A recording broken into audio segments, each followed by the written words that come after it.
எல்லாருமே இயேசு கிறிஸ்துவுக்குள்ள வாழ்கிறோம். இயேசு கிறிஸ்துவுக்கு பிள்ளைகளா இருக்கிறோம். எல்லாருக்குமே இயேசு கிறிஸ்துவுக்குள்ள வாழ்ற எல்லாருக்கும் இயேசுவை ரொம்ப பிடிக்கும். நான் இயேசுக்குள்ளதான் இருக்கேன், இயேசப்பாவுக்காக தான் நான் வாழ்றேன் அப்படின்னு எல்லாருமே சொல்லிக்கிடுவீங்க, வாழ்றீங்க. ஆனா இயேசு கிறிஸ்து எப்படி வாழ்ந்தவர் என்று சிந்திச்சது உண்டா? அவர் மாம்சத்தை தான் வாழ்ந்தார். அவர் நமக்கு இன்னைக்கு தெய்வமா இருக்கிறார். ஆனா அவர் வாழ்ந்தது எதுல வாழ்ந்தாரு? மாம்சத்தை வாழ்ந்தார். மாம்சத்துல வாழ்ந்த இயேசு கிறிஸ்துனுடைய கிரியையை பார்த்துதான் இயேசு கிறிஸ்துனா எனக்கு பிடிக்கும்னே சொல்றீங்க. இன்னொரு பக்கம் இயேசு உங்களுடைய வாழ்க்கையில அநேக அற்புதத்தை செய்தார், அடையாளங்களை செய்தார். ஓகே, இயேசுவுக்கு ரசிகர்களா இருக்கதான் இன்னைக்கு ஆசைகள் இருக்கே தவிர இயேசு கிறிஸ்து மாம்சத்தில் எப்படி வாழ்ந்தார் அதுபோல நாமும் வாழணுமேங்கிற அக்கறை இன்று இல்லாதவர்கள் நிறைய பேர் உண்டு. உலகத்திற்கு தான் முக்கியத்துவம், உலக காரியங்களுக்கு, உலக படிப்புகளுக்கு, உலக மேன்மைகளுக்கு, எல்லாத்துக்கும் முக்கியத்துவம். இந்த உலகத்துல மேன்மையா வாழ்வதற்கு இயேசுவின் நாமத்தை சொல்லி அவருடைய நாமத்தினால ஆசீர்வாதத்தை பெற்றோன்னு சொல்லி வாழ்றீங்க. எல்லாமே நல்லதுதான். ஆனா இயேசு கிறிஸ்துவை கவனித்து பார்க்க வேண்டியது அவசியமாய் இருக்கிறது. முதலாவது, அவர் மாம்சத்துல 33 வருடம் அந்த பூமியில வாழ்ந்திருக்கிறார். ஒரு மனிதனாக, அதாவது குழந்தையாக, வாலிபமாக, முழுமையான வாலிபராக, 3 அடிப்படையில அவர் வாழ்ந்திருக்கிறார். ஒரு மனிதனாகவே அவர் வாழ்ந்திருக்கிறார். உங்களைப் போல அவருக்கும் மாம்சம் இரத்தம் உண்டு. ஏன்னா அவர் சிலுவையில் அறையப்படும் போது மாம்சமும் இரத்தம் தான் வெளியில வந்தது. அப்படிப்பட்ட இயேசு கிறிஸ்து இந்த மாம்சத்துல ஒரு மனிதன் எப்படியாக வாழ வேண்டும் என்பதை வாழ்ந்து காட்டினார். ஆகவே இயேசு கிறிஸ்துவை நீங்கள் உயிர்த்தெழுந்த இயேசு கிறிஸ்துவையே ஆராய்ச்சி பழகுறீங்க, நல்லதுதான். ஆனா இயேசுவின் பிள்ளைகள் என்று சொல்வோமானால் அவர் மாம்சத்தில் இருந்த வாழ்க்கை ஒவ்வொருவருக்குமே வாழ முற்பட வேண்டியது அவசியமாய் இருக்கிறது. மாம்சத்தில் வந்த இயேசு கிறிஸ்துவை அறிந்து கொள்ளாமல் எனக்கு இயேசு தெரியும், நான் இயேசுக்குள்ளதான் இருக்கேன்னு சொல்லுகிறது ஒரு அடிப்படை கிறிஸ்தவமே இருக்காது. ஒரு மனிதர்கள் மீட்படைய அவர் ஒருவரே வாழ்ந்து காட்டினவர். உலகம் உண்டானது, மனிதர்கள் இருந்தார்கள். ஆனால் இயேசு கிறிஸ்து இந்த உலகத்திற்கு வந்த பிறகுதான் காலம் பிரிக்கப்பட்டது. எப்படியாக? கிறிஸ்துவுக்கு முன், கிறிஸ்துவுக்கு பின்னும். இதை மறைக்க யார் வேணா ஆசைப்படலாம், இதை அழிக்க ஒருவராலையும் முடியாது. ஏன்னா இது தேவனுடைய திட்டம். இந்த திட்டத்தை போய் யாருமே அழிக்க முடியாது. மறைக்க வேணா முற்படலாம், மறைக்கிறதே ரொம்ப கஷ்டம். ஏன்? இயேசு கிறிஸ்து உயிர்த்தெழுந்துட்டாருங்கிற செய்தியை மறைக்கணும் தான் ஆசைப்பட்டாங்க. அதனுடைய விளைவுகள் தான் இன்னைக்கு உலகம் எங்கும் இத்தனை திருச்சபைகள் இயேசுவின் நாமத்தினால கர்த்தரை ஆராய்ச்சிக்கிட்டு இருக்குது. அல்லேலூயா. ஆமா, இயேசு கிறிஸ்து உயிர்த்தெழுந்தான்னு யாருக்கும் தெரியக்கூடாது.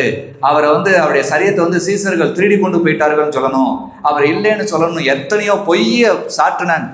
இயேசு கிறிஸ்துவை சிலுவையில் அறைந்து அவர் மரித்த பிறகும் அத்தனை பொய்யை சாற்றினாலும் இயேசு கிறிஸ்து உங்களையும் என்னையும் மீட்கும்படியா அவர் உயிருள்ளவராக இருக்கிறார் என்பதை நிரூபிச்சிட்டாரு. இன்னைக்கு வரைக்கும் அவர் பரலோக ராஜ்யத்தை ஆயத்தமும் பண்ணி வச்சிருக்காரு. நிச்சயமாக நம்மளை அழைக்கவும் வருவார், மாற்றமே இல்லை. ஆனால் அந்த அழைப்புக்கு பாத்திரவான்களாய் மாறணுமானால் மாம்சத்தில் வந்த இயேசு கிறிஸ்துவை நாம் நன்றாக அறியணும். வேதவசனம் இப்படியாக சொல்லுகிறது. 1 யோவான் 4ஆம் அதிகாரம் 2ஆம் வசனம். தேவ ஆவியை நீங்கள் எதனால் அறியலாம் என்றால், மாம்சத்தில் வந்த இயேசு கிறிஸ்துவை அறிக்கை பண்ணுகிற எந்த ஆவியும் தேவனால் உண்டாயிருக்கிறது. மாம்சத்தில் வந்த இயேசு கிறிஸ்துவை பரிசுத்தாவின் பலன்ல வாழுகிறேன் என்று நினைக்கிற ஒவ்வொரு தேவ பிள்ளைகளும் அறிக்கை பண்ண வேண்டுமாம். இயேசு கிறிஸ்து மாம்சத்தில் வந்தார் உண்மை என்பதை. அப்ப அறிக்கை பண்ணனா அவர் வந்தார் உண்மை, இப்படியே அறிக்கை பண்ணுவதா? இல்ல. அவர் மாம்சத்தில் இருந்த நாட்களை அதிகமாக சிந்திக்கணும், அதிகமாக தியானிக்கணும். எல்லாருமே தியானிப்பீங்க, எல்லாரும் சிந்திப்பீங்க. நீங்களாம் சிந்திப்பீங்களா? இயேசு அற்புதம் செஞ்சார், இயேசு அதிசயம் செய்தார், இயேசு வியாதிகளை குணமாக்கினார், இயேசு பிசாசுகளை துரத்தினார். அவர் அது மாம்சத்தில் இருக்கும்போது செஞ்சார். ஆவில உயிர்த்தெழுந்த பிறகு சீசர்களை கொண்டு இன்றும் இயேசுவின் நாமத்தினால வல்லமை நடந்துகிட்டு இருக்கு. அவரை விசுவாசிக்கிற ஒவ்வொருவர்களாலையும் இயேசுவின் வல்லமை நடக்குது. இதுக்கு பேர் அறிக்கை அல்ல. அறிக்கை என்பது எதை காட்டுகிறது, என்ன சொல்லுகிறது? எபிரேயர் 3ஆம் அதிகாரத்துல எடுங்களேன். எபிரேயர் 3ஆம் அதிகாரம் 1ஆம் வசனம். கிறிஸ்து இயேசுவை கவனித்து பாருங்கள். கிறிஸ்து இயேசுவை கவனித்து பாருங்கள். இங்க எபிரேயர் 3ஆம் அதிகாரத்துல கொடுக்கப்பட்ட கவனித்து பாருங்கள்ங்கிற தன்மை ஒரு அடையாளமாக கொடுக்கப்பட்டிருக்கு. இன்றைக்கு நாம் தியானிக்கிற சிந்தனைக்காக இதுல எதை எடுத்துக்கொள்ள போகிறோம் என்றால், கிறிஸ்து இயேசுவை கவனித்து பாருங்கள் என்றால் அடிப்படையாக இயேசு கிறிஸ்துவை கவனித்து பாருங்கள். அடிப்படையாய் ஒன்றை புரிந்து கொள்ள வேண்டியிருக்குது. அதை புரிந்து கொள்ளாத படிக்கு இன்னைக்கு நானும் இயேசுக்காரன் தான், நானும் இயேசு பிள்ளை தான் நிறைய பேர் சொல்லிக்கிறோம். ஆனா அந்த இயேசுவின் பிள்ளையான அடையாளமே இருக்க மாட்டுக்கு. மாம்சத்தில் இயேசு கிறிஸ்துவை நாங்கள் அறிக்கை பண்ணாமையா இருக்கிறோம். ஒவ்வொரு நாளும் அவருடைய நாமத்துல தான் நாங்கள் ஜெபிக்கிறோம். அவர் இப்போ அதிசயத்தை செஞ்சா அற்புதத்தை செஞ்சாலாம் சொல்லி ஜெபிக்கிறோமே அப்படிங்காங்க. சொல்லி ஜெபிக்கிறது பெருசல்ல. அறிக்கை பண்ணுகிறது என்றால் இயேசு கிறிஸ்துவை கவனித்து பார்க்கணும். கவனித்து பார்க்கணும் என்றால் எதிலே பார்க்கணும்? அவர் மாம்சத்தில் இருந்த நாட்களை பார்க்கணும். அவர் பிறந்ததில் இருந்து அவர் அந்த 33 வருட காலமாய் வாழ்ந்த அனுபவங்களை நன்றாக சிந்தித்து பார்க்கணும். முதலாவதாக நாம் அதிலே ஒன்றை கவனித்து பார்ப்போமானால், அவர் 12 வயதிலே என்ன செய்தார் அப்படிங்கிறது வேதத்தில் எழுதப்பட்டிருக்கிறது. லூக்கா 2ஆம் அதிகாரம் 42ஆம் வசனம். அவருக்கு 12 வயதான போது அவர்கள் அந்த பண்டிகையின் முறைமையின்படி எருசலேமுக்கு போய், அதற்கு அடுத்தபடியாக 46ஆம் வசனத்தை வாசிங்க.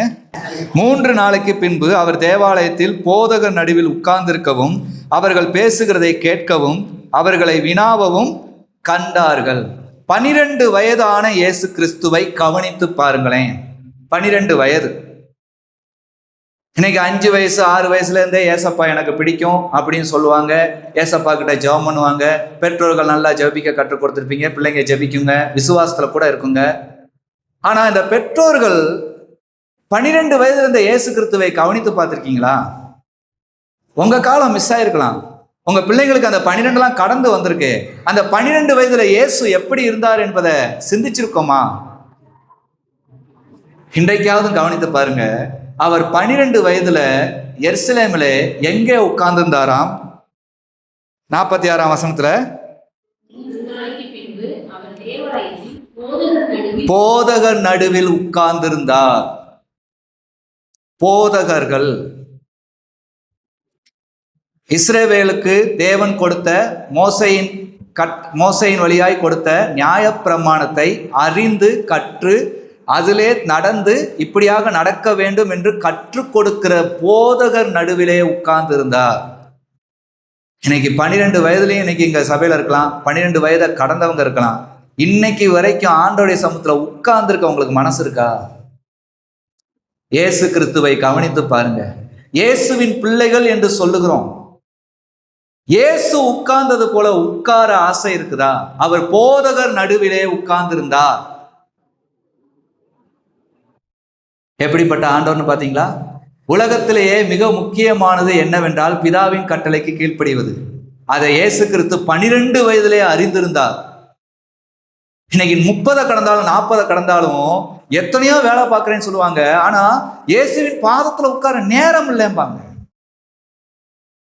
ஆனா இயேசு கிறிஸ்து 12 வயதுல எங்க உட்கார்ந்தாராம்? போதகர் நடுவிலே உட்கார்ந்தார். போதகம் பண்ண உட்காரல, போதகர் நடுவிலே உட்கார்ந்தார். அவர்கள் பேசுகிறதை கேட்கவும் அவர்களை வினாவவும் கண்டார்கள். அவர்கள் பேசுகிறத அவ்வளவு தூரம் கேட்டுக்கொண்டிருந்தார். அதிலே இவர் சில கேள்வி கேட்கிறார். இப்படியாக வாழணுமானால் இதை கடைபிடிக்கணுமோ, இப்படி இருக்கணுமோ, அப்ப நீங்க இந்த காரியத்தை சொல்றீங்களா, அப்ப நம்ம இப்படி இருக்கணும் அப்படிங்கிற கேட்டாராம். இன்னைக்கு 12 வயதா ஆனவன தான் பிள்ளைகளுக்கு, அது ஆண் பிள்ளையோ பெண் பிள்ளையோ, தேவ சமூகம் உட்காருன்னா கொஞ்சம் பிடிக்காது. ஏன்னா அதுக்கு அடுத்து டீன் ஏஜ்னு ஒன்று வருது இல்லை, 13, 14 அப்படி என்று 19 வரைக்கும் டீன் ஏஜ். இன்னைக்கு வளர்க்குற தேவ பிள்ளைகள் முதற்கொண்டு, பிள்ளைகளை வளர்க்குற தேவ பிள்ளைகள் பெற்றோர்கள் முதற்கொண்டு என்ன பண்றாங்க? என் பிள்ளைங்க ஒரு வாலிப வயசுல, எங்க இயேசு கிறிஸ்து பருவ வயதுக்கு முந்தின 1 வயதுல அவர் போதகர் நடுவில் உட்கார்ந்து இருக்கவும் அவர்கள் பேச்சை கேட்கவும் அவர்களிடத்திலே வினாவவும் பெற்றோர்கள் கண்டார்களாம். இன்னைக்கு எந்த பிள்ளையும் 12 வயசுக்கு அடுத்து சர்ச்சைக்கு ஒழுங்கா வராது. ஸ்டடி, அது இது ஸ்பெஷல் ஸ்டடி, பிறகு ஃப்ரெண்ட்ஸுகளோட கொஞ்சம் வெளியில போக வேண்டியிருக்குது. ஃப்ரெண்ட்ஸுக்கு உடம்பு சரியில்லை, அவனுக்கு சைக்கிள் ரிப்பேரு, அவங்க வீட்டில் பைக் ரிப்பேரு, அதை போய் சரி பண்ண போயிருந்தேன். எல்லாமே காரணம் சொல்லுகிறாங்க. அந்த காரணத்துக்கு பெற்றோர்கள் அவ்வளவு வழி விடுவாங்க. இயேசு கிறிஸ்துவை ஆராதிக்க வந்திருக்கிறோம், இயேசு கிறிஸ்துவின் நாமத்தினாலே பிதாவாகிய தேவனை தொழுது கொள்ள வந்திருக்கிறோம் என்று சபைக்கு வந்திருக்கிற எத்தனை தேவ பிள்ளைகள் இயேசு கிறிஸ்து மாம்சத்தில் இருக்கிற நாட்களை கவனித்து பார்த்திருக்கிறீங்க? இன்னைக்கு நீங்க 17 இருக்கலாம், 13 இருக்கலாம், 20 இருக்கலாம், 40 இருக்கலாம். இனியாவதும் இயேசு கிறிஸ்து போதகர் நடுவிலே உட்கார்ந்திருந்தார். நாமும் ஆலயத்திலே நினைச்ச நேரங்களில் போய் உட்கார்ந்து தேவனுடைய வார்த்தையை கேட்கணும். நாமும் நம்முடைய வாழ்க்கைக்கு எப்படி வாழணும் என்பதை, அந்த பரிசுத்த ராஜ்யம் போகிற வாழ்க்கை எப்படி இருக்கும் என்பதை கேட்டு கற்றுக்கொள்ளணுங்கிற எண்ணம் உண்டா? இயேசுவை ரசிகராக்குன விசுவாசிகள் தாங்க இன்னைக்கு பெருகிட்டாங்க. மாம்சத்தில் வந்த இயேசு கிறிஸ்துவை நினைத்து அவர் 12 வயதில் இப்படி வாழ்ந்தாரே, நானும் 12 வயதில் இப்படி உட்கார வேண்டும் என்கிற எண்ணம் இல்லாதவர்கள் உண்டு. இயேசுவின் பிள்ளைகள் என்று சொல்லுகிறோம், ஆனா இயேசு நடந்த அந்த நடை இல்லை. இன்னைக்கு 12 வயதுல ஓட்டப்பந்தயத்துல சாதிக்குது, எதுலயோ சாதிக்குது பிள்ளை. பெற்றோர்களுக்கு சந்தோஷம், தேவன் வெற்றியை கொடுத்தார் என்று சந்தோஷம். ஆனால் தேவ சமூகம் வர நேரம் இல்லை. மாம்சத்தில் வந்த இயேசு கிறிஸ்துவை அறிக்கை பண்ணாத எந்த ஆவியும் தேவனால் உண்டானது அல்ல. மாம்சத்தில் வந்த இயேசு கிறிஸ்துவை அறிக்கை பண்ணுகிற நாவுனா என்னது? அறிக்கை பண்ணுகிற ஆவினா என்னது? அவர் 12 வயதில் இப்படி இருந்திருக்கிறார், நான் இயேசுவின் பிள்ளையே ஆனால் நானும் அதிலே பிரியமா இருக்க வேண்டும் என்று முடிவெடுக்கிறவர்களே இயேசுவின் பிள்ளைகள், அதிலே நிறைவேற்றி முடிப்பவர்களே இயேசுவுக்கு பிரியமானவர்கள். இன்னைக்கு இந்த சத்தியம் கேட்டாவது என்ன நடக்க போகுது? நல்லா பேசினாருப்பா, அருமையா புரிஞ்சிச்சு, நல்ல புது தாட்ஸ் அதிகமா நல்லா கொடுத்தாருன்னு தானே சொல்ல போறோம். யார் வாழ்க்கையை அர்ப்பணிக்க போறோம்? அவர் 12 வயதில் வாழ்ந்த வாழ்க்கையை பாருங்கள். ஒரு இரட்சகர் ஏன் இப்படி வாழ வேண்டும்? நீங்கள் ரட்சிக்கப்பட்டவர்களாய் மாற வேண்டும் என்றால் என்னை போல நீங்களும் மாறித்தான் ஆக வேண்டும் என்பதை இயேசு மாம்சத்தில் வாழ்ந்து காட்டினார். அவர் அதிசயத்தை அற்புதத்தை மாத்திரம் செய்யல, நடந்தார். இயேசு கிறிஸ்துவை கவனித்து பாருங்க. 12 வயதுல அவர் போதகர் நடுவில் உட்கார்ந்தாரு. இன்னைக்கு எத்தனை வயசுக்காரங்களுக்கும் சபையில வந்து உட்கார பிடிக்க மாட்டேங்குது. ஆனா நாங்க பரலோகத்துக்காக ஆயத்தமாகறோங்க. எங்க ஆயத்தமாக்குற இடமே சபை தான். சபைக்கு வரவும் பிடிக்க மாட்டுக்கு, போதகத்தை வந்து உட்கார்ந்துருக்கவும் பிடிக்க மாட்டுக்கு, எதுவுமே பிடிக்க மாட்டுக்குன்னா அவங்க என்ன? எது அழிந்து போகிற உலகம் மட்டும்தானே, அழியாத நித்திய ஜீவன் இல்லையே. இயேசு கிறிஸ்துவை கவனித்து பாருங்கள். அவர் 12 வயதில் எங்கே உட்கார்ந்தார்? எதை பேச கேட்டார்? இன்னைக்கு 12 வயது ஆரம்பிச்ச உடனே செல்போன்ல எதையோ கேட்க ஆரம்பிச்சிருந்தாங்க, நண்பர்களோட எதையோ பேச ஆரம்பிச்சிருந்தாங்க. தேவையில்லாத காரியங்கள்லாம் கேட்டு தங்களுடைய இதயத்துல ஏற்றி அதை கற்பனையாலாம் சிந்திச்சு வாழ்ந்துகிட்டு இருக்காங்க, என்னென்னமோ பண்றாங்க. ஆனா இந்த பரிசுத்த வேதாகமத்தை வாசிக்க நேரம் இல்லைங்காங்க, இதை வாசிச்சு அறிஞ்சிக்கிட நேரம் இல்லைங்காங்க, அறிஞ்சி தான் வாழ்க்கையை அர்ப்பணிக்க முடியலைங்காங்க. ஆனால் இயேசு கிறிஸ்து மாம்சத்துல தான் வந்தாரு. 12வது வயதுல எங்க உட்கார்ந்து இருக்கணுமோ அங்க உட்கார்ந்தார். நான் பிதாவின் சித்தம் செய்ய வந்தவர், ஆகவே என்னை பார்த்துதான் இந்த மனுக்குலம் மனம் திரும்ப வேண்டியிருக்குது. ஆகவே நான் இந்த உலகத்தில் இந்த ஜனங்களுக்கென்று கொடுக்கப்பட்ட பிரமாணத்தை அறிந்து கொள்ள விரும்புகிறேன். அந்த பிரமாணத்தின்படி முற்றுமுடியாக இந்த மாம்சத்துல இவர்களுக்காக நான் வாழ்ந்து காட்ட விரும்புகிறேன் என்று இயேசு அதை கேட்க ஆசையாய் அமர்ந்தார், கேட்டார். அதுல இவருக்கு புரியாத சில காரியங்களுக்கு கேள்வி கேட்டு கற்றுக்கொண்டு வாழ ஆரம்பித்து விட்டார். இதுல முதல்லயே அவர் வாழ ஆரம்பிச்சிட்டார். என்ன தெரியுமா? இதை கேட்டது அடுத்து தாய் தகப்பன் தேடி வந்தாங்க. இப்படி நீ என்கிட்ட சொல்லாம போயிட்டேனாங்க, நான் பிதாவின் சித்தத்தை நிறைவேற்ற வேண்டியிருக்கிறேன்னு சொன்னாரு. அதுக்கடுத்து அவர் என்ன பண்ணாராம்? தன் தாய் தகப்பனாருக்கு கீழ்ப்படிந்திருந்தார் என்று இங்க எழுதப்பட்டிருக்கு. 51ஆம் வசனத்தை வாசிங்க. பின்பு அவர் அவர்களுடனே கூட போய் நாசரேத் ஊரில் சேர்ந்து அவர்களுக்கு கீழ்ப்படிந்திருந்தார்.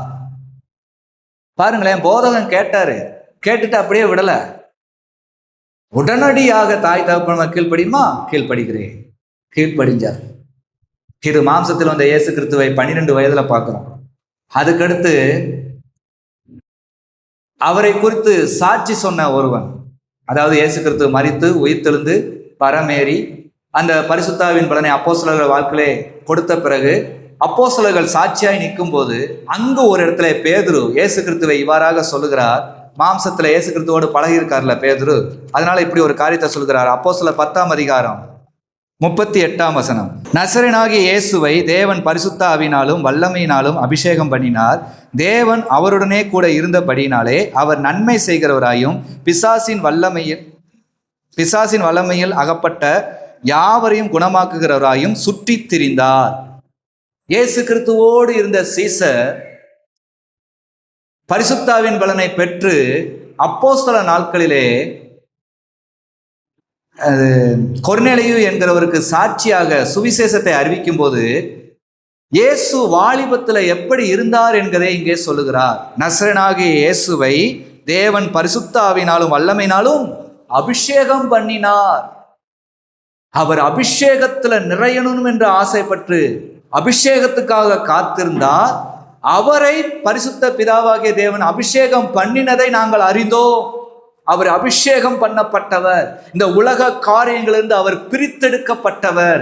ஆகவேதான் அவர் என் பின்னே வாருங்கள் என்ற போது நாங்கள் இந்த உலக காரியங்களில் ஈடுபட்ட வலைகளை விட்டுவிட்டு அவர் பின் சென்றோம். அவர் வாழ்ந்து காட்டினவர். அவர் தன் குடும்பத்திற்கோ தன் சொந்தத்துக்கோ அதற்கு மட்டுமே அடிமை என்று இல்லை. தன்னை ரட்சித்த, தன்னை படைத்த தேவனுக்கு நான் அடிமை என்று இந்த பூமியிலே ஒரு மனிதராக வாழ்ந்த போது தெய்வம் கீழ்ப்படிந்து அபிஷேகம் பண்ணப்பட்டார். நான் அந்த பரலோகத்துக்குரிய சாட்சியாய் வாழணும், என்னை வைத்துதான் எல்லாரும் அறிய போகிறார்கள் என்கிற அபிஷேகத்திற்கு உரியவராய் வாழ்ந்தார் என்று சொல்லுகிறார். வாழ்ந்தாராம். அடுத்து என்ன பண்ணாராம்? தேவன் அவருடனே கூட இருந்தபடினாலே அவர் நன்மை செய்கிறவராயும் பிசாசின் வல்லமையில் அகப்பட்ட யாவரையும் குணமாக்குகிறவராயும் சுற்றி திரிந்தார். இன்னைக்கு கொஞ்சம் காலேஜ் படிக்க போயிடக்கூடாது, இல்லை காலேஜ் படித்து முடிச்சிடக்கூடாது, இல்லை கல்யாணம் முடிச்சிடக்கூடாது, இல்லை பிள்ளைகள்னு பெற்றக்கூடாது, இல்லைன்னா பிள்ளைகளை வளர்த்துறக்கூடாது. இவங்களும் சுற்றி திரியிறாங்க. எங்க? இந்த ஊரை பார்த்ததுல, அந்த ஊரை பார்த்ததுல, அந்த பிளேஸை பார்த்ததுல, இந்த பிளேஸை பார்த்ததுல எனக்கு சின்ன பிள்ளைலேருந்து இதுல ஆசை உண்டு, அதுல ஆசை உண்டு, இதுல ஆசை உண்டு. ஆனா இயேசு கிறிஸ்துனுடைய ஆசை என்ன தெரியுமா? பிசாசின் வல்லமையில அகப்பட்டு இருக்கிற ஜனங்கள் இருக்காங்க, நன்மை என்னதென்றே தெரியாத ஜனங்கள் இருக்கிறாங்க. அவங்களுக்கு நான் நன்மை செய்து காட்டணும். பிசாசின் வல்லமையில அகப்பட்டவங்களை விடுதலை செய்து நான் காட்டணும். அதற்காக சுற்றி திரிந்தாராம். ஏங்க, நீங்க ரட்சிக்கப்பட்டு சபைக்கும் வந்திருக்கீங்க, எத்தனையோ வருஷம் ஆயிடுச்சிங்க சபைக்கு வந்தோம். ஒரு நாளாவது ஆண்டவரின் நாமத்தை சொல்ல சுற்றி திரியணும்னு ஆசை இருக்கா?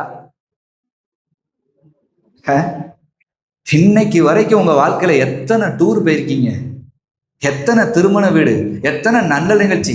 திருமண வீட்டுக்கு தான் போறேன்னு சொல்லி அங்க என்ன பிளேஸ் இருக்கோ அதை போய் பார்த்தே ஆகணும். உங்க கண் கண்டது, உங்க மனசுல நினைச்சது எல்லாத்தையும் இன்னும் அடையிறீங்க, இன்னமும் அடைய என்ன வச்சிருக்கிறீங்களே.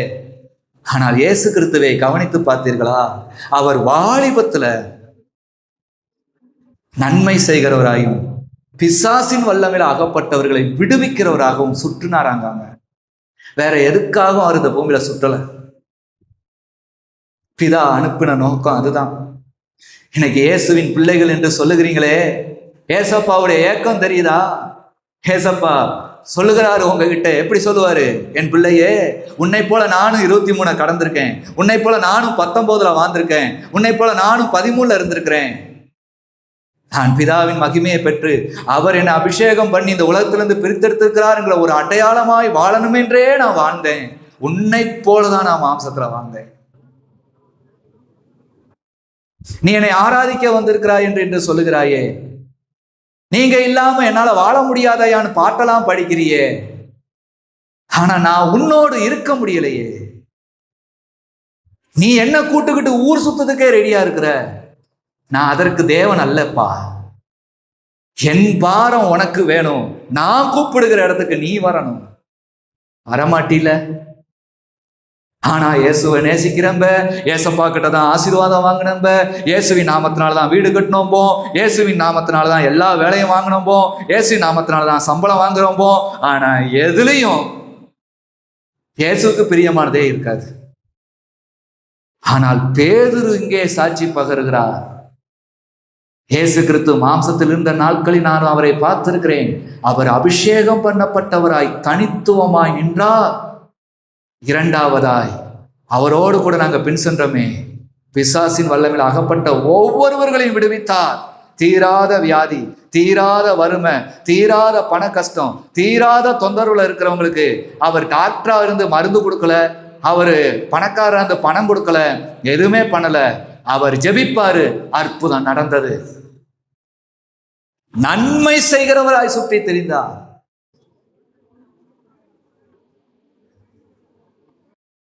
அவர் முதலாவது பிசாசை ஜெயித்தார் தெரியுமா? வார்த்தையினால. வாலிபத்துல இன்னைக்கு நாங்க வாலிபமா இருக்கோம், எங்களால முடியலைங்காங்க. இயேசு கிறிஸ்து வாலிபத்துல தாங்க அபிஷேகம் பண்ணப்பட்டார். இயேசு கிறிஸ்து வாலிபத்துல தாங்க சகல பிசாசு பிடித்தவர்களையும் சுகமாக்குனாரு. வாலிபத்துல தான். இன்னைக்கு பிசாசு உங்களுக்கே பிடிச்சிருக்குன்னா என்ன பண்றது? உலகம் பெருசா இருக்கு. இயேசு கிறிஸ்துவை போல வார்த்தையினால ஜெயிக்க முடியுதா? சாத்தானானவன் இயேசு கிறிஸ்துவுக்கு பெரிய உலகத்தை காட்டினான். நீர் தேவனுடைய பிள்ளை தானே, இந்த கல்லுகளை அப்பமாக்கும்படி சொல்லும், ஆண்டவர் உனக்காக ஆக்கணும்னு சண்டை எடுத்து விட பார்த்தான். எல்லாவற்றிலும் அவர் வார்த்தையினால் ஜெபித்தார், நிதானமாய் பேசினார், நிதானமாய் அந்த போதகத்தை கற்றுக்கொண்டபடி எழுதியிருக்கிறதே நான் அதற்குத்தான் கீழ்ப்படிவேன், நீ கொடுக்கிற ஆசை பாசங்களுக்கு இல்லை என்று எதிர்த்து நின்றாரே. இயேசு கிறிஸ்துவை கவனித்து பாருங்கள்ங்க. இதுதாங்க மாம்சத்தில் வந்த இயேசு கிறிஸ்துவை அறிக்கை பண்ணுகிறது. உங்களுடைய சோதனை நேரத்தில், உங்களுடைய வேதனை நேரத்தில், உங்களால் விட முடியாத பாவத்தின் சூழ்நிலைகள் நேரத்தில், உங்களுக்கு ஊர் சுற்றியே ஆகணும் வருகிற எண்ணங்களின் நேரத்தில், ஏசப்பா நீங்க எப்படி வாழ்ந்திருக்கீங்க, உங்களுடைய பிள்ளை என்று சொல்லுகிற நானும் எப்படி வாழணும் என்று நினைக்கணும். இயேசுவுக்கு பிள்ளை என்று உங்களுடைய ஞாபகம் சொல்லுது. ஆனா நீங்க செய்கிற எல்லா கிரியும் உங்க அப்பா அம்மா கிரியை தானே இருக்கு. அதை விட அதிகமா மோசமா தானே இருக்குது. நன்மையா இருக்குதா?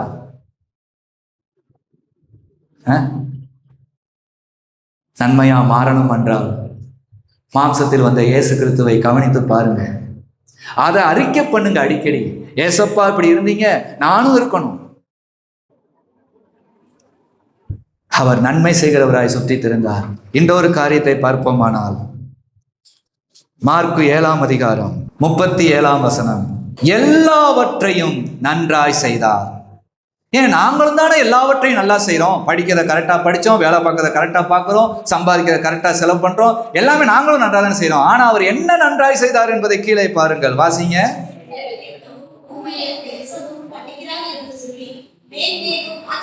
செவிடர் கேட்கவும் ஊமையர் பேசவும் பண்ணுகிறார் என்று சொல்லி மேன்மேலும் ஆச்சரியப்பட்டார்கள். எல்லாவற்றையும் நன்றாய் செய்தார். அன்று இந்த அற்புதமே நடந்தது. இன்று நடக்க வேண்டிய அற்புதம் என்ன? உங்கள் மத்தியில உங்களால என்ன நன்மை நடக்கணும்? காதிருந்தும் கர்த்தருடைய அன்பை அறியாதவர்களாகவும் கேளாதவர்களும் உங்களோடு பிறந்தவர்கள், உங்க வீட்டில் இருக்கிற நீங்க பெத்த பிள்ளைங்க இருக்கிறாங்க. அவர்களுடைய செவி திறக்க நீங்க செவி திறக்கப்பட்டவர்களாய் வேண்டணும்ல ஆண்டவர்கிட்ட. ஆண்டோடைய சத்தம் இப்படி இருக்கும், நீ என்னைக்கு கேட்குறியோ அன்னைக்கு தான் உனக்கு ரட்சிப்புன்னு சொல்ல தெரியணும்ல. நன்றாய் செய்ய தெரியல. ஆனால் இயேசு கிறிஸ்து எல்லாவற்றையும் நன்றாய் செய்தார் என்று ஒரு சீசன் எழுதுகிறான். மார்க்கு எழுதின சுவிசேஷ புஸ்தகம். அவன் கண்ணார கண்டதை எழுதுகிறான். அவர் அன்னைக்கு ஆவில இல்லை, மாம்சத்தில் இருந்தார். எல்லாவற்றையும் நன்றாய் செய்தாராம். அதற்கடுத்து எத்தனையோ அதிகாரம் வந்துதான் முடியுது. அவர் சிலுவையில் அறையப்பட்டார், உயிர்த்தெழுந்தார் என்று. இது 7ஆம் அதிகாரத்திலே இந்த வார்த்தையை சொல்லிட்டாரு, எழுதிட்டாரு. என்னது? அவர் எல்லாவற்றையும் நன்றாய் செய்தார். ஆகவே மாம்சத்தில் வந்த இயேசு கிறிஸ்துவை அறிக்கை பண்ணாத யாரும் தேவனுடைய ஆவி உடையவர்களே அல்ல. உங்களுடைய பர்சனல் ஆண்டருக்குள்ள டீப்பா இருக்கணுமானால், நீங்கள் இயேசு கிறிஸ்துவின் பிள்ளைகள் தான் என்று வாழணுமானால், இயேசு கிறிஸ்துவை கவனித்து பாருங்கள். மாம்சத்தில் இருந்த இயேசு கிறிஸ்துவை கவனித்து பாருங்கள். அவர் 12 வயதில் போதகம் பண்ணுவர்களோட அமர்ந்திருந்தார். போதகம் பண்ணுகிறதை கேட்பதிலே ஆர்வமா இருந்தார். அதிலே பிதாவாகிய தேவன் கொடுத்த பிரமாணத்தை கடைபிடித்து வாழணுமே என்பதற்காக அவரே கேட்டு கேட்டு இப்படி நடக்கணுமோ அப்படி நடக்கணுமோ என்று கேட்டு கேள்விப்பட்டதிலே நடந்து காட்டினார். தான் சுயமாய் ஒன்றை சிந்திச்சு நான் சிந்திச்சதான் கரெக்டுன்னு அவர் வாழல. இரண்டாவதாய் ஊரெங்கும் சுற்றினாரு. எதுக்கு? நன்மை செய்கிறதாயும் பிசாசின் வல்லமையில அகப்பட்டவங்களை விடுவிக்கிறவராய் தான் சுற்றினார். ஏன்னா அவர் அபிஷேகம் பண்ணப்பட்டு இந்த பூமியில அனுப்பப்பட்டார். அவர் அபிஷேகம் பண்ணுகிற வரைக்கும் அவர் என்னாகல, வெளியில வரல. ஆண்டவரே, நான் உலக பிரகாரமா இந்த பூமியில பிறக்கல, நான் இந்த உலக பிரகாரமா இந்த இதுக்கு வரல. என்னால உங்க நாம மகிமைப்படணும், நீங்க என்னில் மகிமைப்படணும்னு காத்திருந்து அபிஷேகத்தை பெற்றுக்கிட்டு உலகத்துல பிரித்தெடுக்கப்பட்டவர் என்கிற அடையாளமாய் மாம்சத்திலேயே தான் வாழ்ந்தாரு. சீசர்கள் அதை பார்த்து தான் அவரிடத்துல சேர்ந்தாங்க. சீசர்களை தைரியமா இதை விட்டுட்டு வந்தாங்க. காரணம் என்ன? இவர் எல்லாவற்றையும் விட்டுட்டு வந்தாரு. நமக்காக பரத்தையும் விட்டுட்டு வந்தாரு. இந்த பூமியில மனுஷன் இது இருந்தா நான் வாழுவேன்னு நினைச்சிருந்தானே, அதையும் விட்டுட்டு வந்தாரு, வாழ்ந்து காட்டினார். மூன்றாவதாய் அவர் எல்லாவற்றையும் நன்றாய் செய்தார். மற்றவர்கள் சொல்லுகிற அளவுக்கு நன்றாய் செய்தார். இன்னைக்கு உங்க வீடு சொல்லுமா, எப்பா இவங்க வழியாதான் நான் இயேசு அறிஞ்சேன், இவங்க ஜெபம் தான் என்னை இவ்வளவு விடுவிச்சிச்சு, எப்படியோ வாழ்ந்தேன், இயேசு என்னை விடுவிச்சாருன்னு சொல்லுவாங்களா? அவ்வளவு நன்றாய் செய்யக்கூடிய பலனை உங்களுக்கு கொடுத்துருக்காரு. நீங்கள் இயேசு நாமத்தினால என்ன கேட்டாலும் கொடுப்பாராம். குடிக்கிறவங்க குடிவரியிலிருந்து விடுதலை பெற முடியும், பொருளாசையுடங்க பொருளாசையிலிருந்து விடுதலை பெற முடியும், விபச்சார மயக்கத்தில் இருக்கிறவங்க விபச்சார மயக்கத்திலிருந்து விடுதலை பெற முடியும். முதலாவது அவைகளெல்லாம் உங்ககிட்ட இருந்து நீங்க விடுதலை பெற்றுக்கணும். நீங்க இயேசு நாமத்தினால விடுதலை பெற்றிருந்தா இந்த விடுதலை மற்றவங்களுக்கும் தேவையேன்னு உங்களுக்கு அவ்வளவு அடிச்சுக்கணும். நீங்க எல்லாத்துலயும் எல்லாமா இருந்துகிட்டு இருப்பீங்கன்னா பிறகு எப்படி உங்களுக்கு மற்றவங்களுக்கு இந்த விடுதலை வேணும் தோணும்? ஏதோ இது தேவையில்லாத காரியமா இருக்கும். என்னமோப்பா இயேசுவை சொல்லணும், இயேசுக்குள்ளே இருக்கணும், நம்ம வீட்டுல இயேசுக்குள்ளே இருக்கணும் சொல்லுவாங்க, நம்ம இயேசுக்குள்ளே இருக்கணும்ப்பா அப்படி நீங்க சொல்ற மாதிரி ஆயிரும். இதுக்கல்ல இயேசு. மாற்றம் பெற்றவர்கள் சொல்வதுதான் இயேசு. மாற்றம் பெற்றவர்கள் சொல்லும் போது பைத்தியக்காரங்க பேசுறாங்கன்னு மாதிரி இருக்கும். ஆனா அடுத்து சிந்திச்சு பார்த்தா இல்லப்பா, அவங்க பேசுனது நம்மளை என்னமோ பண்ணுது, ஆனா அவங்க வாழ்க்கையும் பார்க்கிறோம், ஏதோ ஒண்ணு அவங்க வாழ்க்கையில இருக்குது. மாற்றம் பெற்றவர்கள் நன்றாய் செய்வார்கள் கிறிஸ்துவின் வேலையை. மாம்சத்தில் வந்த இயேசு கிறிஸ்துவை அறிக்கை பண்ணணுமானால் மாம்சத்தில் வந்த இயேசு கிறிஸ்துவை கவனித்து பாருங்கள். கவனித்தார். அவர் 12 வயதில் எங்க உட்கார்ந்தார்? நீங்க இன்னைக்கு இத்தனை வயசுலயும் எங்க உட்கார ஆசையா இருக்கீங்க? அவர் வாலிபத்திலே எதை பெற்றுக்கொண்டு ஆண்டவரின் நாமத்துக்காக நிற்கணும் என்று ஆசைப்பட்டார்? பிரித்தெடுக்கப்பட்டார். நீங்கள் பிரித்தெடுக்கப்பட்டிருக்கிறீர்களா என்று சிந்தித்துக் கொள்ளுங்கள். அவர் வாலிபத்திலே எங்கெங்கெல்லாம் போகணும் உங்களுக்கு ஆசை இருக்குது. ஆனா அவருக்கு ஆசை என்ன? இயலாதவர்களையும் முடியாதவர்களையும் தேடி சென்று பிதாவின் அன்பை நிரூபித்து காட்ட வேண்டும் என்று சுற்றி திரிந்தார். பிசாசின் வல்லமைகளை தனிமையிலே ஜெயித்தவர் வாழ்ந்து காட்டினார். அவர் எங்கும் நன்றாய் செய்தார், எல்லாவற்றையும் நன்றாய் செய்தார். மாம்சத்தில் வந்த இயேசு கிறிஸ்துவை கவனித்து பாருங்க. நீங்கள் இயேசுவின் பிள்ளைகளானால் அந்த அடையாளம் வேணும். வாழ்ந்து காட்டுங்கள்.